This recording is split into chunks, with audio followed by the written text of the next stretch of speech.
तो ये सब बात नहीं। तो उसमें भी यही बात है कि जो ऐसा कहता है कि शंकर जी का द्रोही जो है वह भगवान विष्णु का दास है, ऐसा नहीं। शंकर जी का द्रोही नहीं, भगवान विष्णु का दास। यह बात समझनी चाहिए। तुलसीदास जी ने तो चौपाइयों में रामायण को इसलिए बना दिया कि अब संस्कृत में पढ़ करके समझने की सामर्थ्य शक्ति रही नहीं लोगों की, तो हिंदी में पढ़ करके समझेंगे, जानेंगे। लेकिन लोग अर्थ का अनर्थ कर रहे हैं, तो इसके लिए क्या किया जाए? अब भलाई वो हिंदी में है, लेकिन उसका अर्थ तो व्याकरण अनुसार ही करना पड़ेगा, थ्रू ग्रामर। ग्रामर के अनुसार ग्रामर पढ़ के इंग्लिश को पढ़ा जाए तो ज्यादा अच्छे से समझ में आ सकती है ना? ऐसा ही है ना? मतलब किसी भी भाषा के व्याकरण को जानना पहले आवश्यक है, तब उस भाषा का ज्ञान होगा। हिंदी तो संस्कृत से ही उत्पन्न हुई है, और क्या क्या कहें, विश्व की सारी भाषाएं संस्कृत से उत्पन्न हुई है। ये तो देव भाषा। विश्व की जितनी भाषाएं हैं, भाषा विज्ञान को पढ़ेंगे, भारतीय भाषा विज्ञान को पढ़ेंगे, तो उसमें यही मालूम होता है कि सब संस्कृत से उत्पन्न हुई है। बात यह है कि रुक्मिणी की शरणागति के ऊपर से इतनी लंबी बात हुई, ठीक है ना? अभी 16,107 विवाह शेष हैं, होने हैं अभी तो कुछ बातों का स्पष्टीकरण होना, कुछ बातें क्लियर होना बहुत ज्यादा जरूरी है। इसलिए कल आपको कहा था कि थोड़ा सा जल्दी बैठेंगे, समय थोड़ा सा अधिक लेकर के बैठेंगे, और प्रयास वही रहेगा कि 8 बजे आरती करें। तो सुखदेव जी वर्णन कर रहे थे, फिर रुक्मिणी भगवान की चरण शरण हुई तो भगवान ने उनको अपनाया।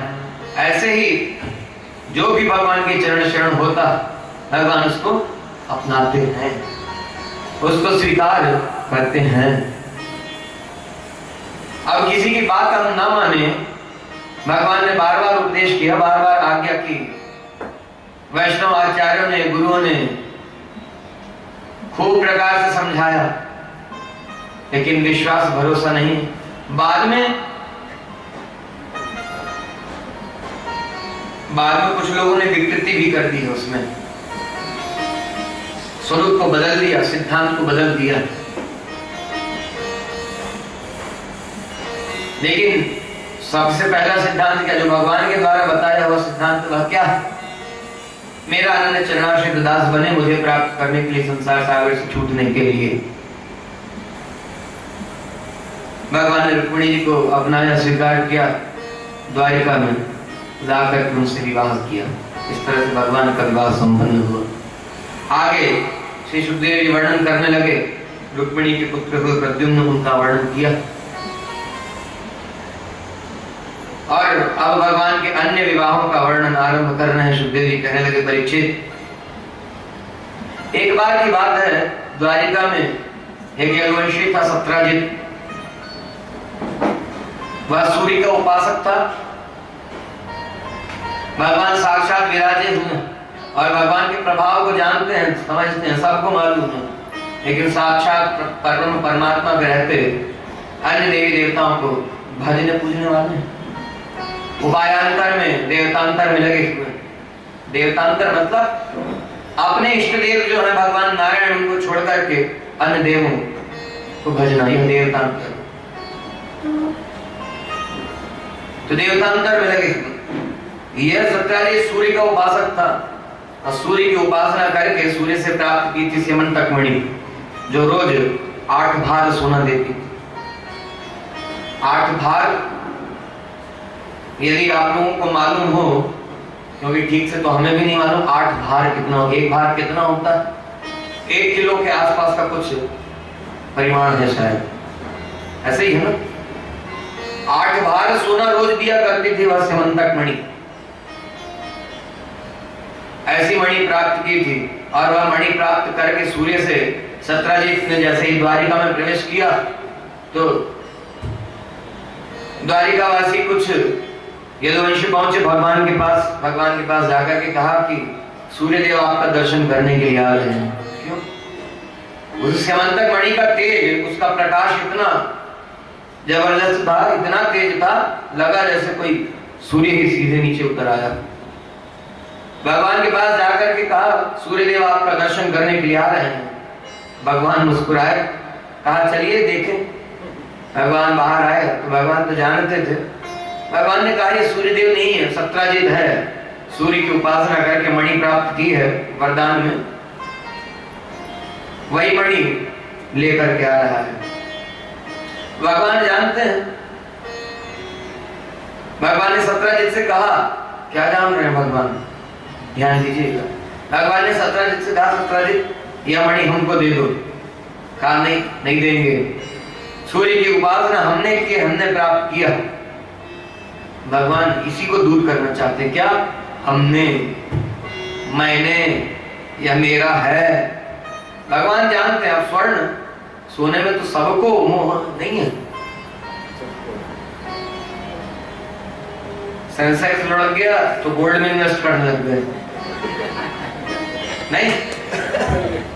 इसीलिए कहा तुलसीदास जी ने, क्या मोह सकल व्याधिन कर मूला, ते पुनि उपजई बहुसूला। मोह जो है सारी व्याधियों की जड़ है, सारे संकटों की जड़ है। और जिसके पास ज्यादा है उसका तो ज्यादा ही संकट है। उतने गार्ड भी रखने पड़ेंगे, उतनी रक्षा की चिंता भी रहेगी, सोते समय भी यही चिंता रहेगी, कोई चुरा न ले जाए। सबसे सुरक्षित इन्वेस्टमेंट मान रहे हैं, लेकिन सावधान होना चाहिए। धन का रूप है सोना, स्वर्ण, और स्वर्ण में दोष भी है, कलिकाल को स्थान दिया हुआ। और स्वर्ण में क्या दोष है? धन है तो धन अपने आप में धन दोष ही है। धन अपने आप में दोष है। क्यों? धन रहेगा तो अभिमान होगा, मेरे पास धन है, इसको नहीं हुआ, कहा मैंने प्राप्त की। अब 8 बार सोना, 7-8 किलो सोना जहां रोज मिलता हो, वहां मोह तो रहेगा, अहंकार तो रहेगा, अभिमान तो रहेगा ही। कहा मैंने प्राप्त की। भगवान जानते हैं कि ये अभिमान जिस जीव को हो गया वो दुर्गति भोगेगा, उसको नरक की यातना भोगनी पड़ेगी। भगवान को नरक की यातना से बचाना चाहते, इसलिए कहा दे दो, कहा नहीं दूंगा। तो सावधान होना है इससे। धन है भगवान की सेवा के लिए, धन है भगवान के दासों की, भागवतों की सेवा के लिए। धर्म कार्य में धन लगे तो उसकी सफलता है, और नहीं तो नाश का कारण है। अभिमान हुआ तो लोगों का अनादर अपमान भी करेंगे। आपने से जो बड़ा है, गुरु है, अपने माता पिता हैं, अपने जो पूज्य जन हैं, उनका आदर सम्मान का भाव नहीं रहेगा। इंद्र को नहीं रहा ना, इंद्र को रहा नहीं, ऐश्वर्य संपन्न हो गए, स्वर्ग का राज मिल गया, तो भगवान से द्रोह कर बैठे, तो अपने गुरु बृहस्पति जी को भूल बैठे, और बृहस्पति जी को भूल बैठे, बृहस्पति जी छोड़ करके चले गए। बृहस्पति जी ने त्याग दिया। क्यों? अनादर किया, अपमान किया गुरु जी का। तो अब ऐसे में लोग गुरु को दोष दिया करते हैं कि इसमें गुरु का दोष है। गुरु का क्या दोष? गुरु तो चाहते हैं कल्याण हो, मंगल हो, लेकिन गुरु की बातों में भरोसा नहीं, विश्वास नहीं, तो फिर क्या किया जाए? इसलिए सावधान होना है। इससे अभिमान होगा, अहंकार होगा, मद रहेगा, घमंड रहेगा, ईगो रहेगा, तो किसी का मान सम्मान नहीं कर सकते। मान सम्मान का भाव ही नहीं रहेगा, और मान सम्मान का भाव नहीं रहेगा तो विनम्रता नहीं रहेगी। विनम्रता नहीं रहेगी तो किसी को कुछ समझेंगे नहीं, सबको अपने से तुच्छ ही समझेगा, और तुच्छ समझेगा तो उसको मटी अमिट करने में लगा रहेगा। मसल डालेंगे चुटकी में, इसको अभिमान होता है, वही बोलता है ना, चुटकियों में मसल डालूंगा। ऐसा ही है, धन का दोष यही है। और दूसरा सबसे बड़ा दोष क्या? एक तो धन अपने आप में दोष, क्योंकि यह जो दो और दोष बताए आएंगे ही, इसलिए वो स्वयं ही दोष है, दुष्ट है, खराब है। पहला दोष है अभिमान, दूसरा दोष है उसको और अधिक प्राप्त करने की लालसा, कामना। इसलिए भगवान ने बुद्धि विवेक दिया। मन से इच्छा तो होगी, इच्छा उत्पन्न होगी और अधिक से अधिक प्राप्त करें, लेकिन अधिक से अधिक प्राप्त करके करना क्या? खूब कमाइए, खूब इकट्ठा कीजिए, लेकिन किसी अच्छे कार्य में लगे, भगवान की सेवा में लगे, भगवान के दासों की, भक्तों की सेवा में लगे। उसके लिए कहा ना, धनात् धर्मम तथा सुखम। इसलिए इसको फिर रिवाइज करना है, रिकॉल करना है। विद्या ददाति विनयम विनयात् याति पात्रताम पात्रत्वा धनमाप्नोति। धनात् धर्मम तथा सुखम। धन से धर्म होगा, अर्थात भगवान की सेवा में लगे। यही सब। कौन सी भगवान की सेवा? भगवान को वस्त्र धारण कराता है, उस धन से वस्त्र खरीद करके लाता है, भगवान के लिए आभूषण खरीद करके लाता है, आभूषण बनवाता है। जो प्रेमी है भगवान के, वो सब कुछ करते हैं भगवान के लिए।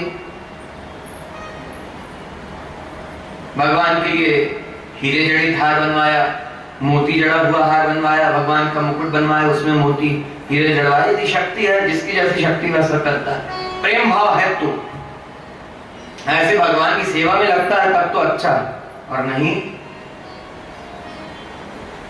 तो इसलिए तो कह दिया हर अच्छे काम को भगवान की सेवा मान करके करो।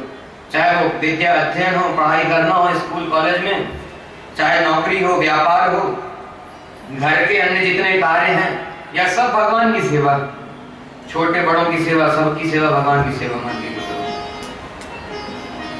कितनी अच्छी बात बताई। होगा इससे सरल कुछ? सेवा का स्वरूप इससे सरल कहीं मिलेगा? पक्का? विचार करके फिर कहिए। इससे सरल सेवा का स्वरूप, भगवान की सेवा का स्वरूप इससे सरल कहीं मिल नहीं सकता। ये वैष्णव आचार्यों का सिद्धांत है, इसलिए इस पर अमल कीजिए। वैष्णव हैं तो अमल कीजिए, वैष्णव नहीं है तो वैष्णव बन करके अमल कीजिए, मानिए, स्वीकार कीजिए और तदनुसार आचरण कीजिए। भगवान ने कहा यह मणि हमको दे दो, कहा नहीं दूंगा। भगवान ने कहा ठीक है, अभिमान था ही, दोष आ ही गया। सुखदेव जी कह रहे हैं परीक्षित, इस सत्रजित का एक भाई था प्रसेनजित।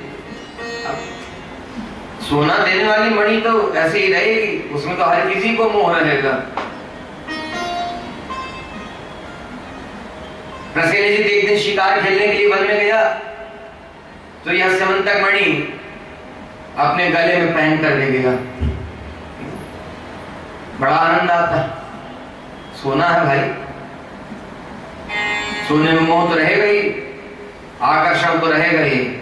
अपने गले में समंतक मणि को पहन कर गया, और उधर सिंह ने मार डाला, शेर ने मार डाला, उसको मणि ले ली। वो सिंह आगे बढ़ा, उसको एक भालू ने मार डाला और मणि ले ली। और कई दिनों तक इसका पता नहीं लगा। अब इसको ध्यान क्या था? मणि का ध्यान था। प्रसेनजित कहाँ है ये ध्यान नहीं था, ध्यान क्या था? मणि घूम गई। भगवान के ऊपर ही आरोप लगा दिया। क्यों? माखन चुराने की आदत तो बाल्यकाल से ही है, बचपन से ही है, तो चोरी करने की आदत द्वारिकाधीश होने पर भी छूटी नहीं है। वहां माखन चोर थे, यहाँ द्वारिकाधीश है, लेकिन आदत चोरी करने की छूटी नहीं है।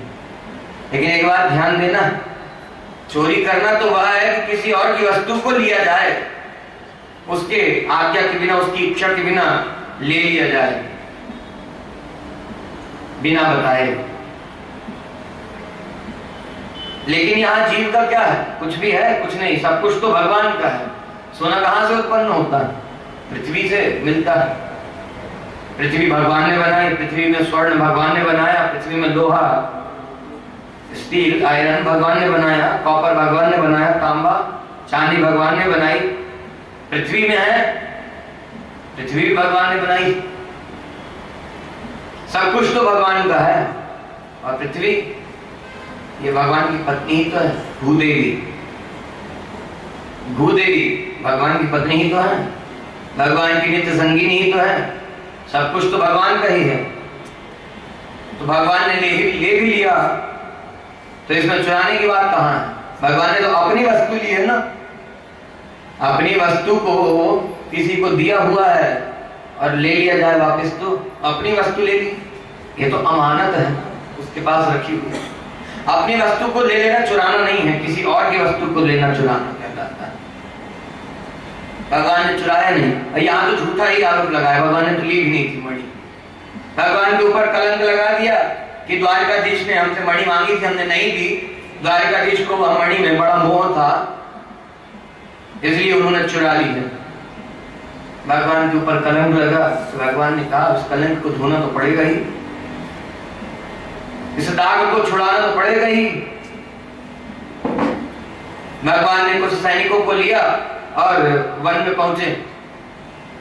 वहां देखा भगवान ने एक सिंह मरा हुआ पड़ा। पहले तो प्रसेनजीत को देखा मरा हुआ पड़ा था। भगवान तो जानते हैं ना सब, थोड़ा आगे बढ़े, एक सिंह भी मरा हुआ पड़ा था और युद्ध करने के चिन्ह थे। आगे बढ़े, भालू के पैरों के चिन्ह। अब भगवान को चिन्ह की जरूरत है कि नहीं? भगवान को क्या जरूरत, भगवान तो सब जानते हैं। भगवान आगे बढ़े, गुफा में बड़ा तेज प्रकाश फैल रहा था। भगवान गुफा के अंदर गए तो देखा वहां रीछ के भालू के बच्चे मणि से खेल रहे थे। कहा मणि हमको दे दो। बच्चे घबराए, बड़ी जोर जोर से अपने पिताजी को पुकारने लगे। तो ऋक्षराज आए अंदर से, भालू के राजा। कौन है ये? जाम्बान। त्रेता में जो भगवान के सेनापति थे, बंदर भालुओं की सेना में जो सेनापति थे, जाम्बान वही हैं ये। बड़े शक्तिशाली, घनघोर युद्ध किया भगवान से उस मणि के लिए। कई दिनों तक युद्ध चलता रहा, भगवान ने अंत में हरा ही दिया। बड़ी मार मारी, अंग अंग ढीला कर दिया।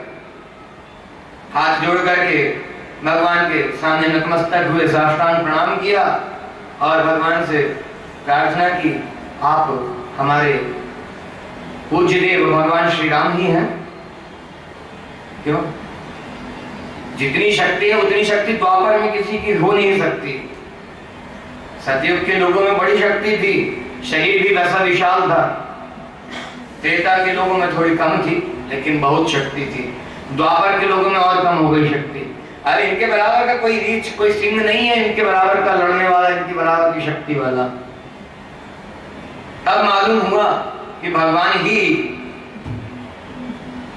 ऐसा युद्ध कर सकते हैं। भगवान के पास ही इतनी शक्ति है और किसी के पास है नहीं। भगवान ने बता दिया, भगवान ने स्वरूप में दर्शन दे दिया।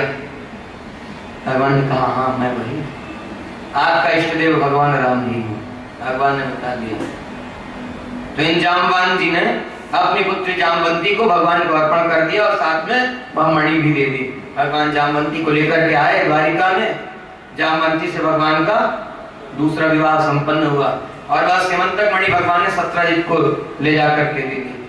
अब सत्राजित लज्जित हुए, शर्म आई, भगवान के ऊपर झूठा ही कलंक लगा दिया, झूठा ही आरोप लगा दिया। तब क्या करें? इन्होंने अपनी पुत्री सत्यभामा को भगवान को अर्पण कर दिया और मणि भी भगवान को अर्पण कर दी। सत्यभामा से भगवान का तीसरा विवाह संपन्न हुआ। आगे श्री सुखदेव जी कह रहे हैं, परीक्षित भगवान श्री कृष्ण का चौथा विवाह सूर्यपुत्री कालिंदी से हुआ। भगवान श्री कृष्ण एक बार इंद्रप्रस्थ में पधारे हुए थे, अर्जुन के साथ वन यात्रा के लिए एक बार घूमने के लिए निकले भगवान अर्जुन के साथ। अर्जुन के सखा हैं, मित्र हैं भगवान। अर्जुन के साथ घूमने के लिए निकले तो यमुना नदी के किनारे पहुंचे तो देखा कोई युवती कन्या तप कर रही यमुना नदी के किनारे बैठ करके। भगवान ने अर्जुन से कहा, पार्थ जाइए, मालूम कीजिए ये ऐसे एकांत में देवी कौन है और तपस्या क्यों कर रही है, किसके लिए कर रही है, क्या चाहती है। अर्जुन ने आकर के पूछा, देवी आप कौन हैं और यहाँ इस एकांत वन में तपस्या कर रही हैं, किस लिए? बताया, मैं सूर्य की पुत्री हूँ कालिंदी, यमुना मैं सूर्य की पुत्री और भगवान श्री कृष्ण को पति रूप में सदा सदा के लिए प्राप्त करना चाहती हूँ। अर्जुन बड़े प्रसन्न हुए, आकर के भगवान से निवेदन किया था, केशव तप कर रही हैं आपके लिए। भगवान प्रसन्नता पूर्वक पधारे, भगवान के चरणों में साष्टांग प्रणाम किया। कालिंदी ने भगवान कालिंदी को लेकर के आए और इस तरह से भगवान ने कालिंदी से चौथा विवाह संपन्न किया। भगवान के 4 विवाह हो गए। आगे श्री सुखदेव जी कह रहे हैं, परीक्षित, भगवान श्री कृष्ण ने 5वां विवाह मित्रविंदा से किया। मित्रविंदा का भगवान ने स्वयंवर में से ही हरण कर लिया, हरण करके ले आए द्वारिका में और विवाह कर लिया। 6वां विवाह भगवान का सत्या से हुआ। इनका नाम नागनिजिति भी है, क्यों? महाराज नग्नजित की पुत्री है, इसलिए इनका नाम नागनिजिति भी है। भगवान को एक बार मालूम हुआ, नारद जी आते थे, सब सारे लोग लोकांतरों का, सब जगह का समाचार भगवान से बताते थे। भगवान के दर्शन करने, भगवान की लीलाओं को देखने के लिए रोज रोज आते थे। महाराज नग्नजित ने अपनी पुत्री सत्या के विवाह के लिए शर्त रखी थी। क्या? बड़ी सुंदर कन्या थी, इनके जैसी कोई थी नहीं। ऐसी सुंदर कन्या के योग्य वर चाहिए तो शक्तिशाली होना चाहिए, शक्ति संपन्न होना चाहिए, और केवल शक्तिशाली नहीं, सुंदर भी हो, शक्तिवान भी हो, सारे श्रेष्ठ गुण होने चाहिए। तो क्या शर्त रखी थी? इन महाराज नग्नजित के पास 7 बड़े दुर्दांत बैल थे, बड़े विकट बैल थे, जिनको आज तक कोई वश में कर नहीं पाया था, ऐसे शक्तिशाली बैल थे। तो यही शर्त रख दी कि हमारे इन 7 बैलों को जो नाचेगा उससे हमारी कन्या सत्या का विवाह होगा। भगवान को मालूम हुआ, भगवान कृपा करके पधारे, महाराज नग्नजित से निवेदन किया कि आपकी कन्या हमें दे दीजिए, हम विवाह करना चाहते हैं।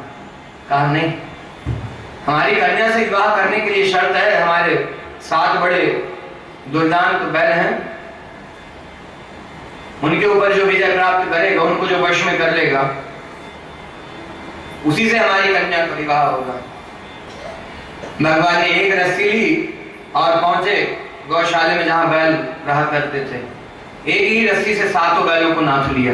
ध्यान दीजिएगा, एक ही रस्सी से 7 बैलों को नाथ लिया भगवान ने। महाराज नग्नजित ने अपनी कन्या सत्या को भगवान को दे दिया। इस तरह से भगवान का 6वां विवाह संपन्न हुआ सत्या से। 7वां विवाह भगवान का भद्रा से हुआ।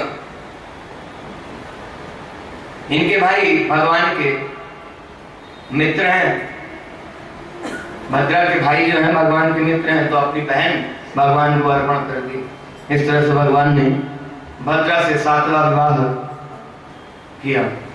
और 8वां विवाह भगवान का लक्ष्मण से हुआ। उज्जैन नरेश की पुत्री थी लक्ष्मणा, इनका भी भगवान ने स्वयंवर में से हरण किया, स्वयंवर में से हर करके ले आए और द्वारिका मिलाकर के इनसे विवाह किया। भगवान श्री कृष्ण के 8 विवाह हो गए। आगे श्री सुखदेव जी महाराज वर्णन कर रहे हैं, राजन, एक बार की बात है, इंद्र भगवान श्री कृष्ण के पास आए, भगवान के चरण में साष्टांग प्रणाम किया, बड़े दुखी थे। भगवान ने कहा, कहिए कैसे पधारना हुआ, क्यों दुखी है? इंद्र ने बताया कि वो दुष्ट नरकासुर नाम का दैत्य है, बड़ा शक्तिशाली है। कहा वो नरकासुर आया था, बहुत मार मारी, बहुत दुख दिया, और कह करके गया कि स्वर्ग में रहना तुम इससे युद्ध करके मेरे ऊपर विजय प्राप्त करो और फिर स्वर्ग में रहना, और नहीं तो स्वर्ग को छोड़ करके चले जाओ। तो हमारे छत्र का सिंहासन ले गया, क्षमा कीजिएगा, हमारे सिंहासन के ऊपर जो छत्र है उस छत्र को ले गया, और माता जी देव माता अदिति जो है उनके कानों की कुंडल ले गया और कह गया कि स्वर्ग में रहना तो हमसे युद्ध करके विजय प्राप्त करो फिर रहना। तो प्रभु आप रक्षा कीजिए, हमारी तो सामर्थ्य नहीं है कि उससे युद्ध कर सकें, लड़ सकें। भगवान ने कहा ठीक है, निश्चिंत होकर के जाइए, आप काम हम करेंगे। भगवान गरुड़ जी पर सवार होकर के जाने लगे तो सत्यभामा जी ने कहा, प्रभु युद्ध करने के लिए जा रहे हैं, दासी की इच्छा है साथ मिले तो चलिए, आप युद्ध करेंगे देखने की इच्छा है। भगवान ने कहा ठीक है, गरुड़ जी पर सवार हुए, सत्यभामा जी को भी बिठा लिया और युद्ध करने के लिए चल दिए भगवान। नरकासुर की सारी सेना समाप्त कर दी और चक्राजी को आज्ञा दी, इसकी सारी पुरी को ध्वस्त कर दिया, जला करके भस्म कर दिया और इसका सर काट दिया नरकासुर का। और भगवान इंद्र के सिंहासन का छत्र और देव माता अदिति के कानों की कुंडल लेकर के आए।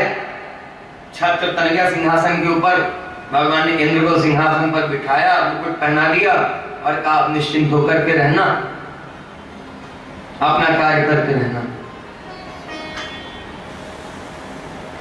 ध्यान दीजिएगा, इधर जब भगवान नरकासुर का वध करके जा रहे थे तो ये नरकासुर जब दिग्विजय करने के लिए निकला था तो जिन जिन राजाओं के ऊपर विजय प्राप्त की, सब जगह की राजकुमारियों का हरण कर लाया और सबको ला करके अपने कारागार में बंद कर रखा था। कितनी 16,100 कुमारियां थी, सबको अपने कारागार में बंद कर रखा था। भगवान उधर से पधारने लगे तो सबने भगवान से निवेदन किया, अब हम कहाँ जाएंगे, हमारा रक्षक कौन है, अब हमें कौन संभालेगा, हम सब आपकी चरण शरण होती हैं, आप ही हमारी रक्षा कीजिए, आप बड़े दयालु कृपालु हैं, सुना, तो कृपा करके हमें स्वीकार कर लीजिए। भगवान इधर आए थे, इंद्र को सब कुछ लौटा दिया और वहां से लौटने लगे स्वर्ग से। भगवान नंदनवन के बाहर से निकले तो सत्यभामा जी ने कहा प्रभु ये नंदनवन में पारिजात का वृक्ष बड़ा अच्छा है, इसके पुष्प की सुगंध बड़ी अच्छी है, एक वृक्ष यहाँ से लेके चलिए द्वारिका में लगाएंगे। वर्णन है व्यास जी महाराज ने लिखा है। भगवान ने गरुड़ जी को आज्ञा दी कि भैया एक वृक्ष लेते चलिए, महारानी जी की आज्ञा है, इनकी इच्छा है तो द्वारिका में लगाएंगे। गरुड़ जी ने एक वृक्ष लिया तो नंदनवन के पहरेदार जो थे, रक्षक जो थे, वो भागते हुए पहुंचे इंद्र के पास, कहा द्वारिकाधीश आपके नंदनवन से पारिजात का वृक्ष ले जा रहे हैं। इंद्र तुरंत ऐरावत हाथी के ऊपर सवार हुए, सेना तैयार की और चल दी भगवान के पास आए। भगवान से कहा कि हमारा एक छोटा सा काम कर दिया तो हमारा सारा नंदनवन उजाड़ डालेंगे आप। भगवान ने कहा अच्छा, कहा बड़े दुष्ट हो तुम, छोटा सा काम था तो फिर नाक रगड़ने क्यों आए हमारे पास, खुद ही कर लिया होता। बड़ी मार मारी भगवान, तुम इसी के लायक, दैत्य आक्रमण कर देते हैं, कुछ छीन के ले जाते हैं तो आकर के माथा फोड़ते हो हमारे सामने, नाक रगड़ते हो, रक्षा कीजिए, जब जब संकट आया तब तक तुम्हारी रक्षा की, और एक पारिजात के वृक्ष से तुम्हारा नंदनवन उजड़ा जा रहा है। भगवान से फिर क्षमा याचना की, कहा गलती होगी, ऐसे ही जीव का तो ऐसा ही स्वभाव है, आप हमेशा रक्षा किया करते हैं, जब जब हम सब देवताओं के ऊपर संकट आता है, पृथ्वी के ऊपर संकट आता है तो हम सब आपके चरण शरण में आते हैं और आप हम लोगों की प्रार्थना पर अवतार लेते हैं और इन दुष्टों का संहार किया करते हैं। आपने नरकासुर का भी वध कर दिया और सुखी हो गए तो फिर अभिमान कर बैठे, प्रभु क्षमा कर दीजिए, अपराध हो गया। भगवान ने कहा ये क्या है, जब देखो तब अपराध करते हो और उसके बाद फिर क्षमा मांगने चले जाते हो। भगवान ने कहा ठीक से रहना, आप जो आ गया। सुखदेव जी कह रहे परीक्षित, भगवान वहां से लौटे तो ये नरकासुर के कारागार में जो 16,100 कुमारियां बंधक बनी हुई थी, भगवान उन सबको लेकर के आए द्वारिका में और 16,100 कुमारियों से भगवान ने एक साथ विवाह किया, अलग अलग रूप धारण करके सबके साथ भगवान रहने लगे, सबके लिए अलग अलग महल बनवाए भगवान ने। 16,108 महल हैं, एक एक रानी के लिए एक एक महल, एक एक कमरा नहीं,